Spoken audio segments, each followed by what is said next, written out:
Olá família, graça e paz, tudo bem? Estamos juntos nesses 7 dias de casa em casa, 7 dias de oração e partir do pão. E hoje eu quero compartilhar com você sobre a chave da oração respondida. Aleluia, isso é poderoso hoje. Então quando nós olhamos para o quadro da igreja primitiva, e a gente está há um bom tempo compartilhando sobre Atos 2, versículo 40, 41, 42, estamos ali.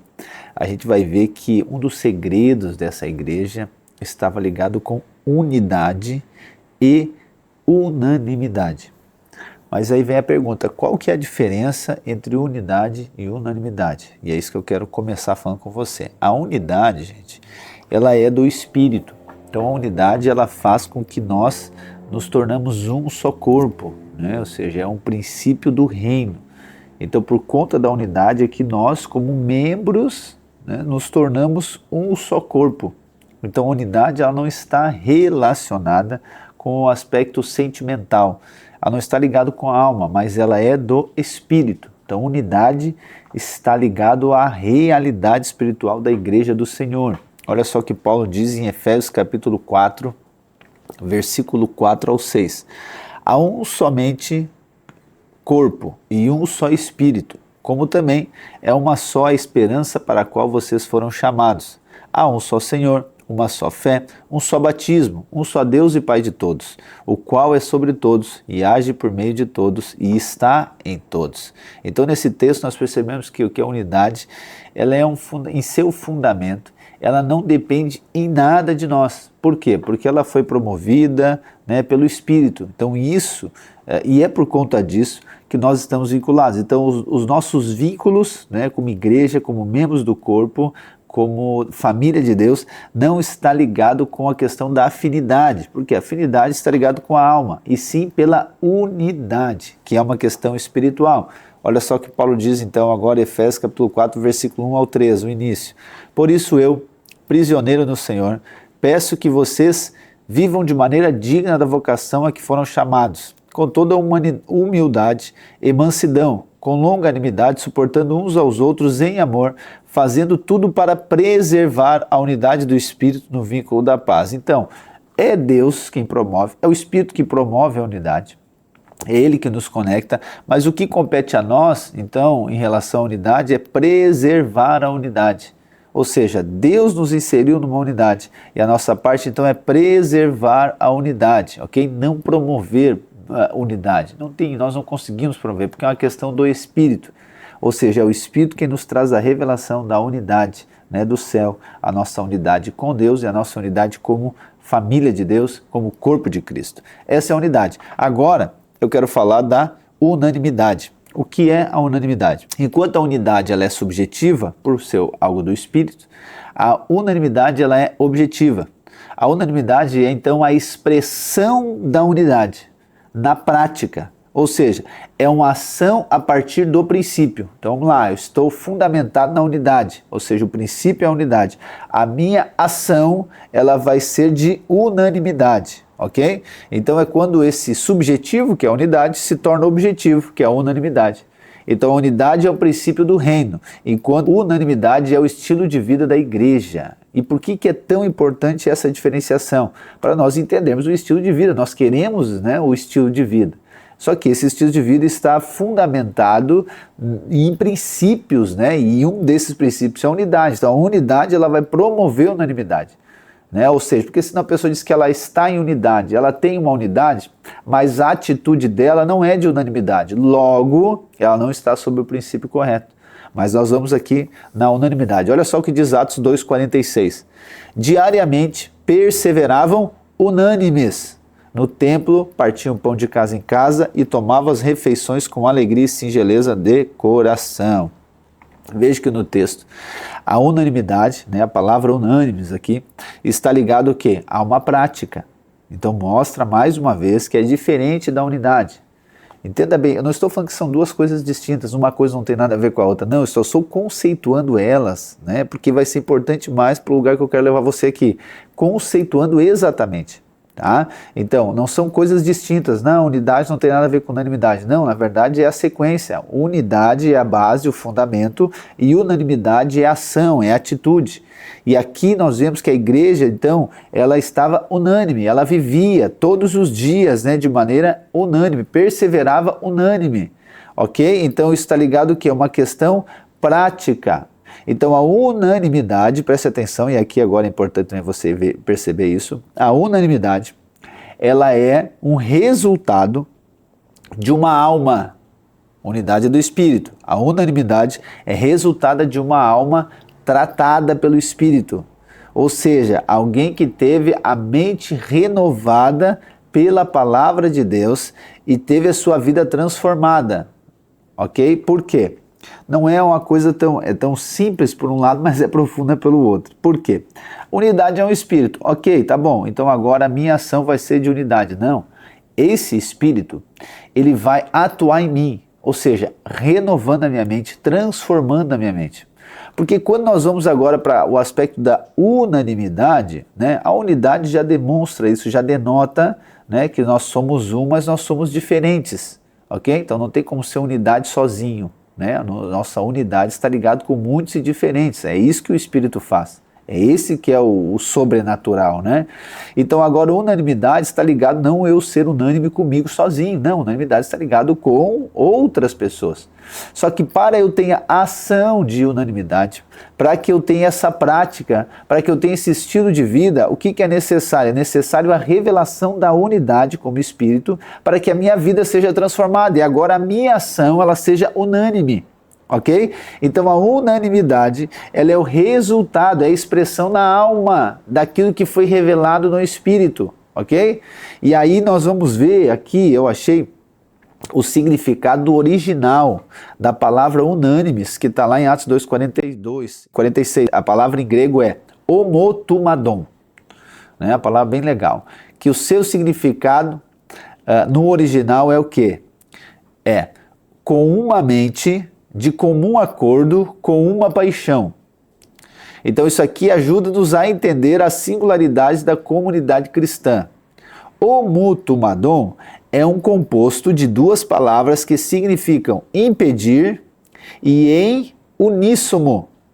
A imagem é quase que musical, um conjunto de notas é tocado, e mesmo que diferentes, as notas harmonizam em grau e tom, como os instrumentos de uma grande orquestra, sob a direção de um maestro. Assim, o Santo Espírito harmoniza as vidas dos membros da Igreja de Cristo. Olha só que beleza isso aqui, gente. Então, ou seja, é como essa orquestra.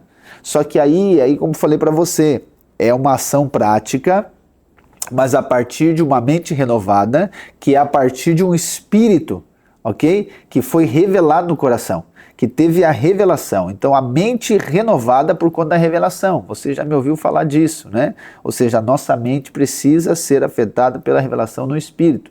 A nossa mente sendo renovada, as nossas ações vão ser transformadas. E isso que é a unanimidade.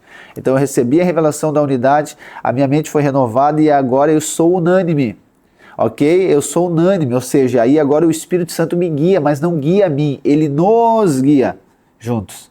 Porque nós estamos juntos, ou seja, é uma questão de coletivo, somos um sim, mas somos muitos e diferentes. E agora unanimidade então está associada ao quê? À harmonia.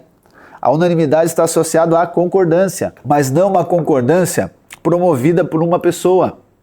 Não uma harmonia promovida por uma pessoa, mas agora uma harmonia produzida e promovida pelo próprio Espírito Santo. Por isso a necessidade de sermos transformados e tratados por Deus em nossa alma, a fim então de sermos guiados pelo Espírito juntos, como igreja, a fim de cumprir o propósito de Deus. Ok? Então nós somos transformados individualmente, mas por outro aspecto nós somos transformados coletivamente. E aí então a unanimidade acontece, ok? Então, como já mostrei para você, que a unanimidade então é uma expressão da alma, mente, emoções e vontade dos crentes que foram transformados, tornando-se assim então um potencial para a manifestação do céu aqui na terra. Então esse é o ensino e padrão apostólico. Eu quero ler aqui dois textos para você. O primeiro, lá em 1 Coríntios capítulo 1, versículo 10. A palavra diz assim: irmãos, pelo nome de nosso Senhor Jesus Cristo, peço que todos estejam de acordo naquilo que falam e que não haja divisões entre vocês. Pelo contrário, que vocês sejam unidos no mesmo modo de pensar e no mesmo propósito. O que Paulo está falando? Estejam de acordo naquilo que falam. O que é esse acordo? Unânime, ok? Não haja divisões, mas que vocês sejam unidos, unanimidade, no mesmo modo de pensar e no mesmo propósito. E aqui, gente, nós não estamos falando de robô, nós estamos falando de pessoas. Ok? Então isso aqui é o Espírito Santo em quem gera. Não pense que Paulo está falando aqui no modo imperativo, no sentido agora, você tem que fazer isso, no sentido de uma obrigação. Não, ele está dizendo que esse é o resultado da revelação. Obviamente a ação prática Paulo está sendo didático, pedagógico, enfim, a orientação muito simples, né? Mas ele está falando isso por conta do quê? Por conta da revelação da graça de Deus, por conta da revelação do Espírito. Então esse é o padrão apostólico. Lá em Filipenses capítulo 1, Paulo também fala, versículo 1, portanto, se existe alguma exortação em Cristo, alguma consolação de amor, alguma comunhão do Espírito, se há profundo afeto e sentimento de compaixão, então completem a minha alegria, tendo o mesmo modo de pensar, tendo o mesmo amor e sendo unidos de alma e mente. Não façam nada por interesse pessoal ou vaidade, mas por humildade, cada um considerando os outros superior a si mesmo, não tendo em vista somente seus próprios interesses, mas também os dos outros. Então aqui eu mostrei para você que esse é o padrão apostólico, esse é o ensino apostólico. Então é o ensino apostólico, né, que nós falamos, né, dos 4 fundamentos, lembra? Ensino, comunhão, partir do pão e oração. Então o ensino apostólico que vai promover essa unanimidade, ok? Não é algo que eu e você vamos conquistar, é o ensino, é a palavra que vai nos gerar, é a palavra que vai nos formar. Nós vamos tendo revelação e essa revelação vai transformando a nossa mente, que vai transformando o nosso estilo de vida. Mas aí chegamos aqui a uma questão, você deve estar se perguntando, tá, mas nós não ia falar de oração?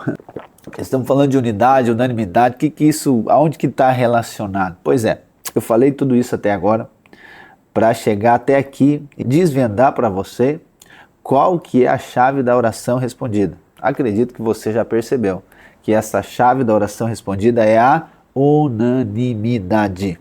Unanimidade. Vamos voltar no texto que nós falamos no outro dia, né? Mateus 18, versículo 18 ao 20. E depois a gente dá ênfase no 19. Diz assim: em verdade lhes digo que tudo que ligarem na terra terá sido ligado nos céus, e tudo que desligar na terra terá sido desligado nos céus. Em verdade também lhes digo que, se 2 de vocês sobre a terra concordarem a respeito de qualquer coisa que vierem a pedir, isso lhes será concedido por meu Pai que está nos céus. Porque onde estiverem 2 ou 3 reunidos em meu nome, ali estou no meio deles. Então, quando eu compartilhei outro momento com você, a ênfase foi o versículo 18, que fala sobre essa autoridade que Deus nos concede por conta do livre-arbítrio. Né? Então, e essa é a ênfase do versículo 18. Sem essa revelação, não há entendimento correto do que é oração. Ok? Mostrei para você. A terra governa o céu. A partir desse versículo, nós entendemos isso. Ok? Entendemos o que é oração.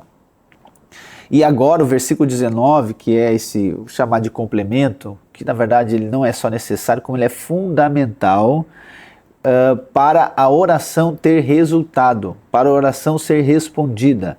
Né? E a palavra central do versículo 19 é concordarem. Concordarem.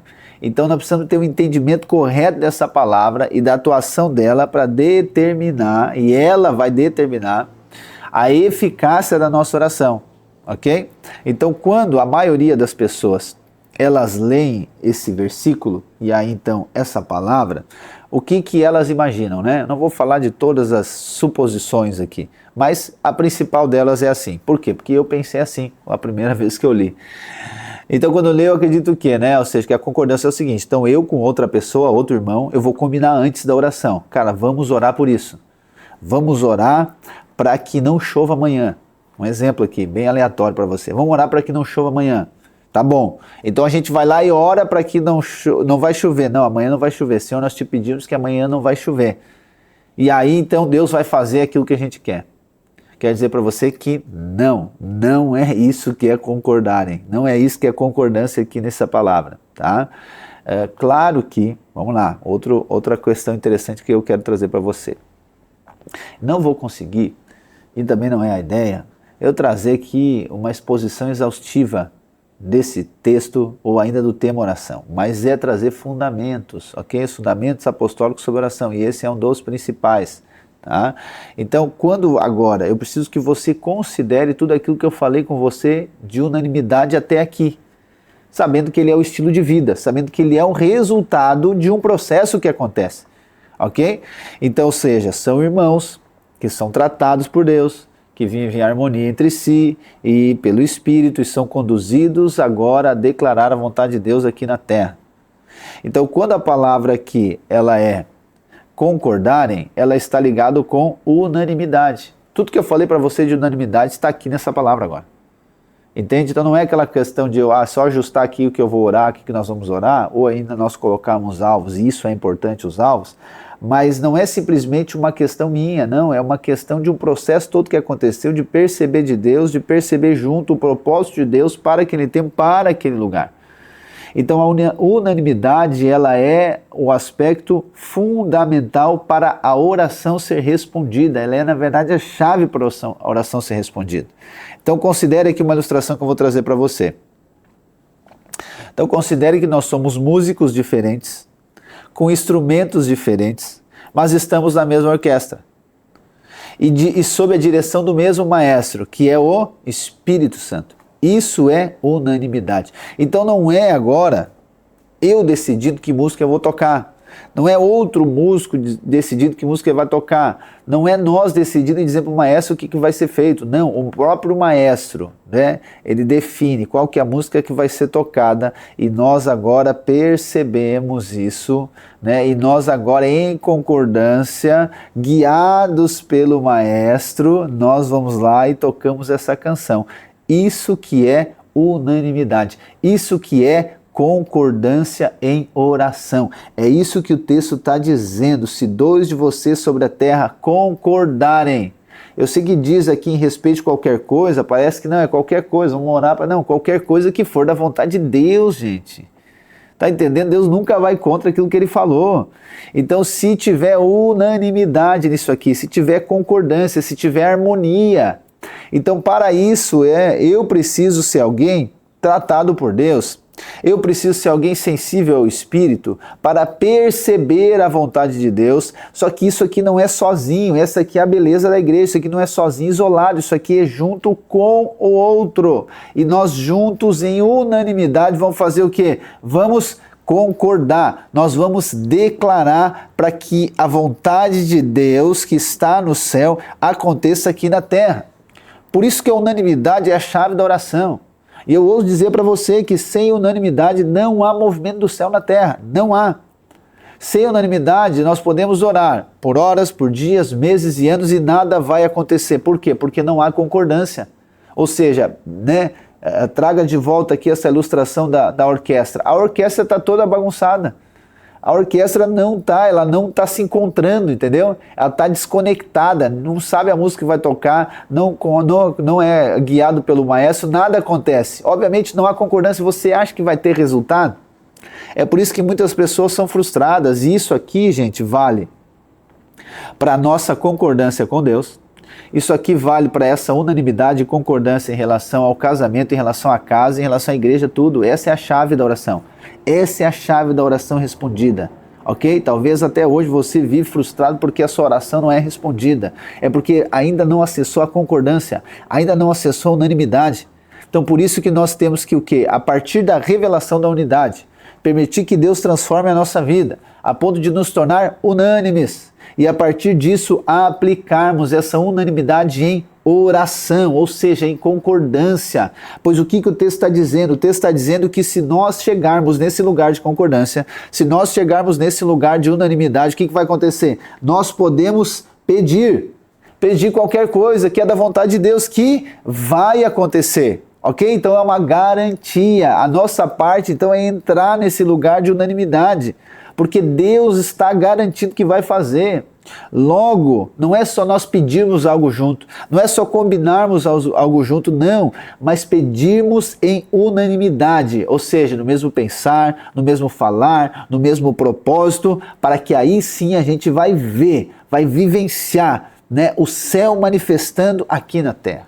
Irmãos, eu finalizo aqui, mas eu quero aqui encorajar você. encorajar você, porque nós estamos diante do mover de Deus. E eu quero aqui encorajar você a nós juntos, e não somente juntos no sentido de estar no mesmo lugar, mas nós unânimes, nós orarmos para que o reino de Deus se manifeste aqui na terra. E eu tenho a convicção que nós vamos ver as nossas cidades, o nosso litoral transformado pela glória de Deus. Amém? Deus abençoe a sua vida e até o próximo vídeo.